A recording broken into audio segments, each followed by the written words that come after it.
नमस्कार मित्रों। और अगर बच्चे हैं तो उनको बहुत बहुत प्यार। सभी का इस कार्यक्रम में बहुत स्वागत है। पहले तो मैं जानना चाहता हूं कि मैं दिख रहा हूं और मेरी आवाज आ रही है या नहीं। अगर ये पता चल जाए तो मैं आगे बढ़ूं।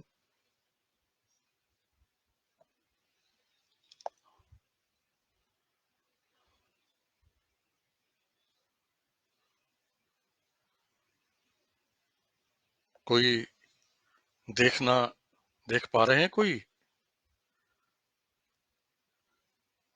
ठीक है। अशोक कुमार चौहान जी, नूतन जी, धीरज ग्रोवर, वीना जी। इसका मतलब आप मुझे देख भी पा रहे हैं, सुन भी पा रहे हैं। सबसे पहले तो मैं ये बताना चाहता हूं कि ये जो तकनीक है इसमें मैं बहुत पारंगत नहीं हूं। नेशनल बुक ट्रस्ट की ओर से मेरे प्रिय मित्र और वहां के संपादक श्री द्विजेंद्र कुमार जी का यह आग्रह था कि मैं भी इस कार्यक्रम में सम्मिलित हूं और विशेष रूप से रीडर्स क्लब बुलेटिन या जिसे पाठक मंच बुलेटिन कहते हैं, उसमें जो समय समय पर मेरी रचनाएं छपी हैं उनमें से किसी का पाठ करूं। मैंने इस समय की सूचना फेसबुक पर ही पहले लगा दी थी और मुझे खुशी है कि मैं इस समय आपके सामने हूं। मैं शुरू में ही अपने बहुत ही सम्मानित और प्रिय दामाद धीरज ग्रोवर, बेटी दिशा और नातिन डॉर्थी और दयाना का बहुत ही शुक्रगुजार हूं, जिनके सहयोग से मैं सामने हूं। वैसे तो मेरी कुछ मदद सोशल मीडिया के माध्यम से ही हेमंत कुमार ने भी की थी। मैं सबका आभारी हूं। द्विजेंद्र जी ने भी थोड़ा मुझे समझाया था कैसे करूं। मित्रों, सबसे पहले मैं नेशनल बुक ट्रस्ट को बधाई भी देता हूं और उनके प्रति आभार भी व्यक्त करता हूं। तो मैं जैसे मैंने बताया था कि रीडर्स क्लब बुलेटिन ये मैं दिखा रहा हूं, दिख रहा होगा आपको। ये बहुत ही लोकप्रिय और प्रसिद्ध पत्रिका है। सबसे पहले मैं एक छोटी सी कविता सुनाता हूं। ये कविता मार्च 2010 में प्रकाशित हुई थी। ऐसा भी हो जाए खेल। खेल तरह तरह के होते हैं, लेकिन इस खेल में आप देखिए किस प्रकार का खेल है। ऐसा भी हो जाए खेल, कोई बेसन कोई तेल। ऐसा भी हो जाए खेल, कोई बेसन कोई तेल। तीखी तीखी जिनकी बोली, बन जाए वे सभी मसाले। एक बने अच्छा सा बर्तन, कोई चीजें उसमें डाले। ऐसा भी हो जाए खेल, कोई बेसन कोई तेल। जिसमें गुस्सा बने वह आग, जिसमें गुस्सा बने वह आग। छोटी हो जो बने कढ़ाई, उसे बना दे प्यारी कड़छी। लंबा कद हो जिसका भाई। ऐसा भी हो जाए खेल, कोई बेसन कोई तेल। कुछ पालक गोभी बन जाए, कुछ पालक गोभी बन जाए। कुछ आलू कुछ प्याज कहाएं। माँ से कुछ तरकीब सीख कर तेल पकौड़ी हम बन जाएं। ऐसा भी हो जाए खेल, कोई बेसन, कोई तेल। और अब मैं एक कहानी की ओर आता हूं। ये कहानी भी पाठक मंच बुलेटिन में ही प्रकाशित हुई थी, अगस्त 2007 के अंक में। ये मेरी कहानियों से थोड़ी हट करके है, जैसी कहानियां प्राय मैं पढ़ता हूं या अधिकांश लिखी हैं उनसे थोड़ा सा हट करके। और शीर्षक है देशभक्त डाकू। बाद में इसी नाम से नेशनल बुक ट्रस्ट ने पुस्तक भी छापी थी, देशभक्त डाकू, और इसका अनुवाद भी छापा है। वैसे मैं बता दूं कि नेशनल बुक ट्रस्ट से मेरी बहुत सारी पुस्तकें आई हैं। जल्दी जल्दी बताऊं तो ये है जादुई बांसुरी, इसका भी अनुवाद। एक कहानी है बोलती दिबिया, इसका भी अनुवाद। एक मेरा जो प्रिय चरित्र है लुलू, लुलू की सनक। इसी प्रकार से कुछ और किताबें हैं। तो मैं देशभक्त डाकू को विशेष रूप से आपके सामने पढ़ने जा रहा हूं। एक था डाकू, रोबीला, मूछों वाला, हट्टा कट्टा, निडर। उसके कई साथी थे, सभी डाकू बंदूकों वाले। डर तो नहीं लग रहा ना? परियों, फूलों, प्यारे प्यारे जानवरों, तितलियों और प्यारी प्यारी बूंदों की कहानियां सुनाने वाली हमारी दादी ने उस दिन कुछ ऐसे ही कहानी शुरू की थी, डाकू की कहानी। हमें थोड़ा डर तो लगा था, पर कहानी सुनने का मजा भी तो लेना था। हमने कहा, नहीं दादी, हम किसी से नहीं डरते, आप सुनाइए ना डाकुओं की कहानी। दादी की आंखों में भी हंसी आ गई थी। बोली, तुम जानते हो ना कहानी सुनाने की शर्त क्या है? वीना जी, चांदनी जी, हेमंत जी, महेश जी और नासरा जी भी है। नासरा जी, बहुत प्रणाम आपको, आप भी आ गई हैं। वीना जी, तो तारी ने पूछा, तुम जानते हो ना कहानी सुनाने की शर्त क्या है? आपका सवाल, हमारा उत्तर। हमने झट कहा, तो बताओ, अगस्त के महीने का क्या महत्व है? हम चुप, सोच जो रहे थे। बोलो बोलो। मेरा जन्मदिन, मेरी छोटी बहन काकू बोल पड़ी थी। अरे हाँ, 1 अगस्त को तो काकू का जन्मदिन होता है। पर ये बताओ, अगस्त में एक और किसका जन्मदिन होता है? दादी ने गर्दन हिलाते हुए पूछा। हम सब फिर चुप थे। तभी मुझे उत्तर सूझा। मैंने कहा, हमारे देश की आजादी का। वाह, दादी ने कहा, 15 अगस्त 1947 को हमारा देश आजाद हुआ था। जानते हो इस आजादी के लिए कितनी लंबी लड़ाई लड़नी पड़ी थी अंग्रेजों से?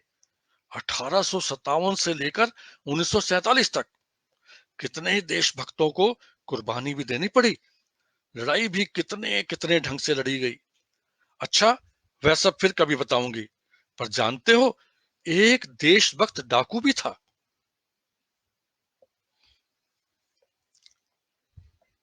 हम सब चौंक गए। मुझे तो कुछ समझ ही नहीं आया, दादी को हो क्या गया था?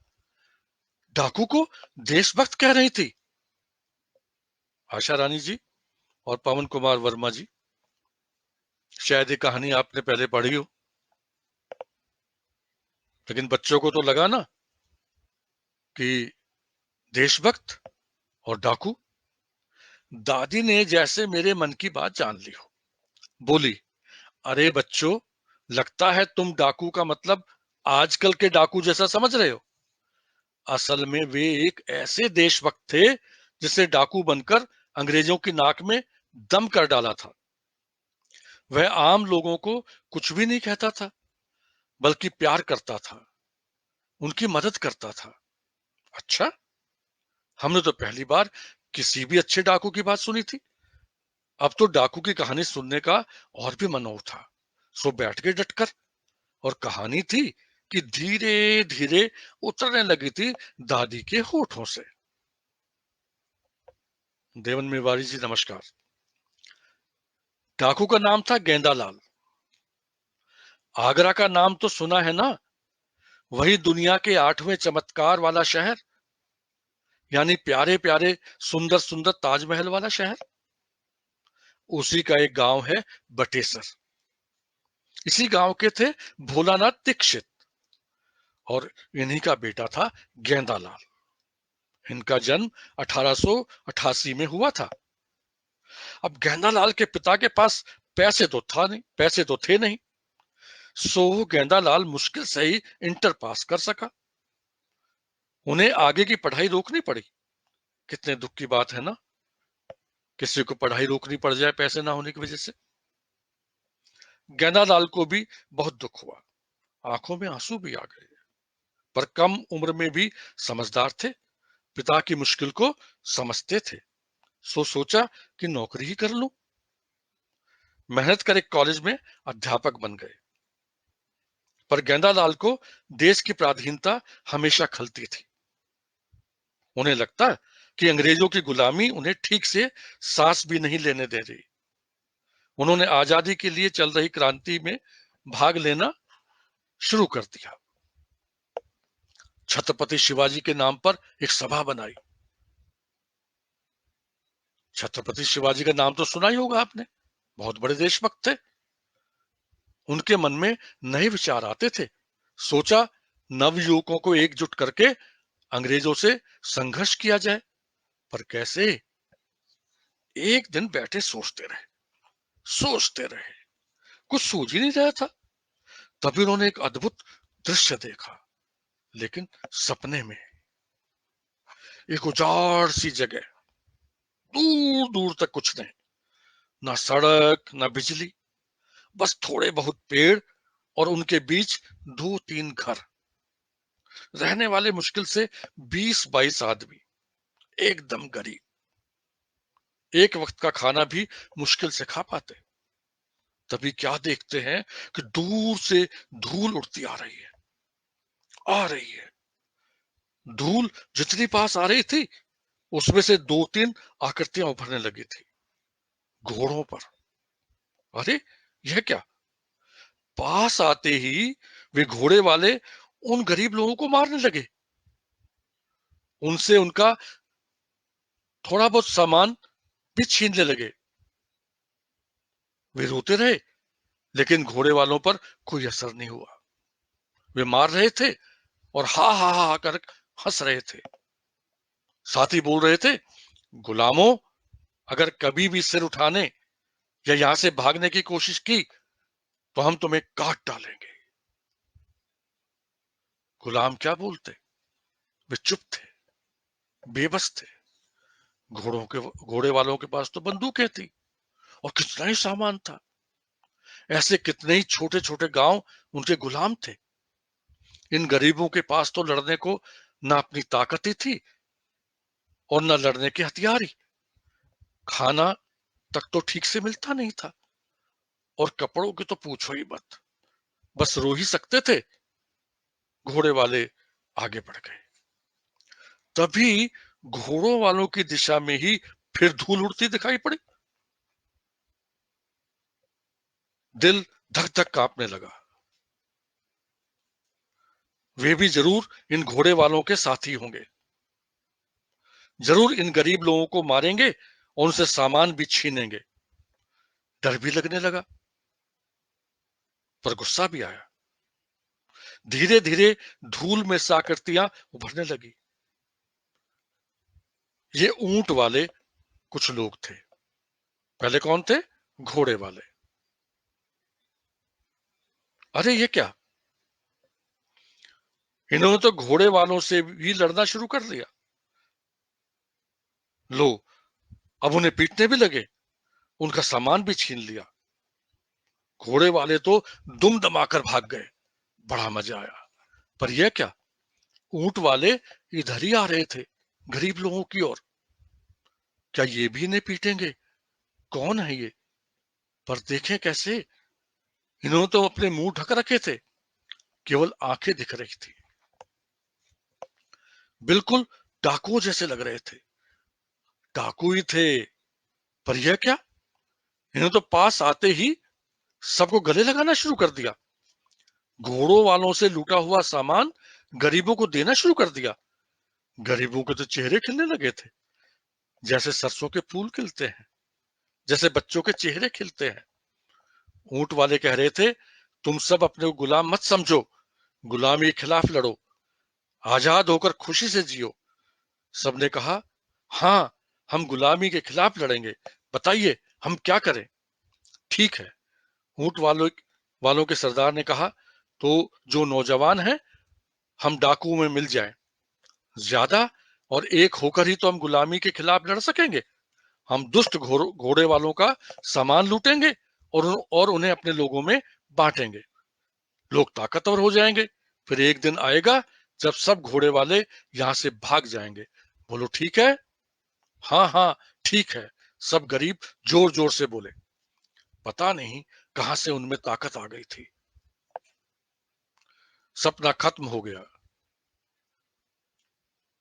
गेंदालाल थोड़ी देर सोचते रह गए। कैसा दृश्य था यह? पर धीरे धीरे उनकी समझ में कुछ आ गया।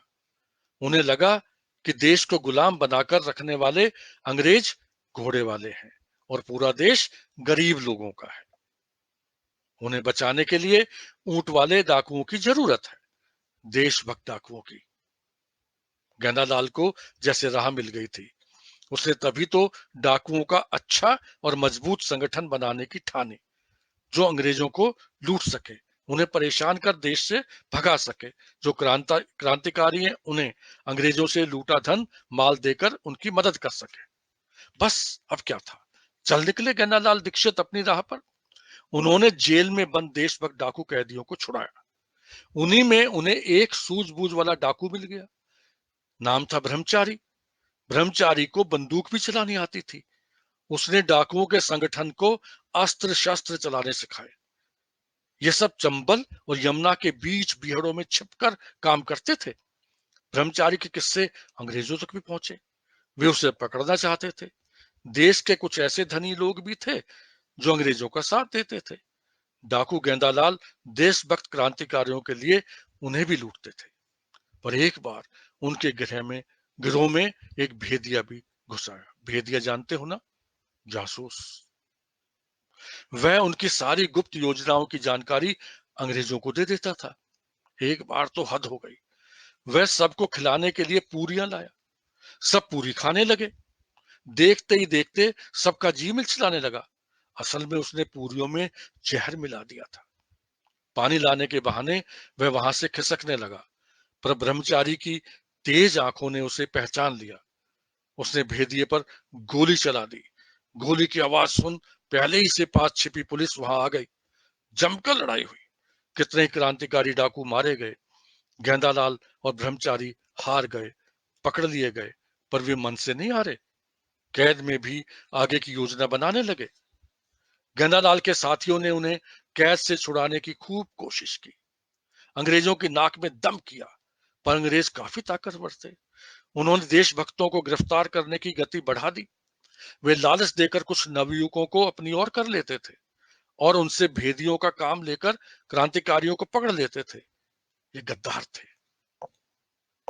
गेंदालाल कैद में ही बीमार हो गए, सूख कर काटा हो गए। उन पर मुकदमा चलाए गए। अंग्रेजों के ही जज थे और उन्हीं का कानून था। उन्हें आजीवन कारावास या फांसी की सजा मिल सकती थी। गेंदालाल ने सोचा कि यदि ऐसा हुआ तो क्रांति आगे कैसे बढ़ेगी। उन्हें एक तरकीब सूझी, अंग्रेजों को उल्लू बनाने की। उन्होंने पुलिस को सूचना दी कि वे सरकारी गवाह बनना चाहते हैं, यानी पुलिस के अपने आदमी। यह भी कहा कि वे क्रांतिकारियों को पकड़वाने में मदद भी करेंगे। अंग्रेजों की पुलिस के पास अंग्रेजों की पुलिस के पास अपना दिमाग तो कम ही था। गेंदालाल की चाल में फंस गई। गेंदालाल को सरकारी मुखबिर बना लिया, पर गेंदालाल तो भारत माँ के सच्चे सपूत थे। एक दिन मौका पाकर एक दूसरे मुखबिर राम नारायण के साथ गायब हो गए। कोटा पहुंच गए, पर राम नारायण भी उस्ताद निकला। एक दिन गेंदालाल को कोठरी में बंद कर सारा सामान ले चंपत हो गया, पर उसने पुलिस को गेंदालाल के बारे में कुछ नहीं बताया। गेंदालाल 3-4 दिन भूखे प्यासे कोठरी में पड़े रहे। बीमार तो थे ही, पर साहस नहीं छोड़ा था। हर क्षण देश को आजाद कराने की सोचते किसी तरह कोठरी से निकले, पैदल ही आगरा की ओर चल पड़े। इधर पुलिस ने गेंदालाल के परिवार को तंग कर डाला था, यहां तक कि परिवार भी गेंदालाल की को गिरफ्तार कराने की सोचने लगा। बीमारी की गंभीर हालत में ही दिल्ली पहुंचे। छिपने के लिए एक प्याऊ पर नौकरी शुरू की, पर बीमारी थी कि बढ़ती चली गई। उन्हें एक ही अफसोस सताता कि क्रांति के लिए वे जितना काम कर सकते थे नहीं कर पा रहे। अब तो उन्हें बेहोशी आ जाती थी। किसी ने उनकी पत्नी को सूचित कर दिया। पत्नी आ गई, उनकी खूब सेवा की। मौत उन पर छा चुकी थी, पर वे जीना चाहते थे। वे मोक्ष भी नहीं चाहते थे। दूसरे जन्म में फिर क्रांतिकारी डाकू ही बनना चाहते थे। उन्हें चाहा कि बच्चे उनकी पसंद का गीत सुनाएं। बड़ों ने इशारा किया। बच्चों ने उत्साह से उनकी पसंद का एक गीत सुनाया। जानते हो कौन सा गीत? लो सुनो। और जो बच्चे हैं वो तो साथ साथ गा भी सकते हैं। अरे गुलामी ना ना ना, हो आजादी हाँ हाँ हाँ, उछल उछल कर कूद कूद कर कहते बच्चे हाथ उठाकर, सुन ले दुनिया सारी, आजादी हम सबको भाए। अरे गुलामी ना ना ना ना, हो आजादी हाँ हाँ हाँ हाँ, तुम भी गाओ हम भी गाएं, हाथी गाए चिड़िया गाए, पर्वत गाए नदियां गाएं, आजादी के गाने गाएं। अरे गुलामी ना ना ना ना, हो आजादी हाँ हाँ हाँ हाँ, झूम झूम कर बादल गाएं, चली झुलाती उन्हें हवाएं। तुम भी गाओ हम भी गाएं, आजादी के गाने गाएं। अरे गुलामी ना ना ना, हो आजादी हाँ हाँ हाँ हाँ। उन्होंने 21 दिसंबर 1920 को भारत माँ की गोद में प्राण त्याग दिए। सबकी आंखों में आंसू थे, लेकिन जुबान पर थी पंडित गेंदालाल दीक्षित की जय, भारत माता की जय। तो ये थी कहानी और आज का ये कार्यक्रम। मैं समझता हूं कि आपने सुना, और बीच बीच में मैं देखता रहा सुषमा जी को, मानस रंजन महापात्र जी को, ललित ललित को, प्रवीण जी को। प्रवीण शर्मा तो मेरी पत्नी है और कोई क्या नाम है, ठाकुर है, और बहुत सारे लोग आते रहे। मैं देख नहीं सका। मैं सबके प्रति बहुत ही आभारी हूँ, और निश्चित रूप से मैं नेशनल बुक ट्रस्ट का बहुत ही आभारी हूँ। अपने प्रिय मित्र द्विजेंद्र जी का बहुत ही आभारी हूँ, जिन्होंने मुझे ये अवसर दिया। और आप सबके प्रति एक बार फिर से आभार व्यक्त करते हुए बहुत बहुत धन्यवाद और नमस्कार।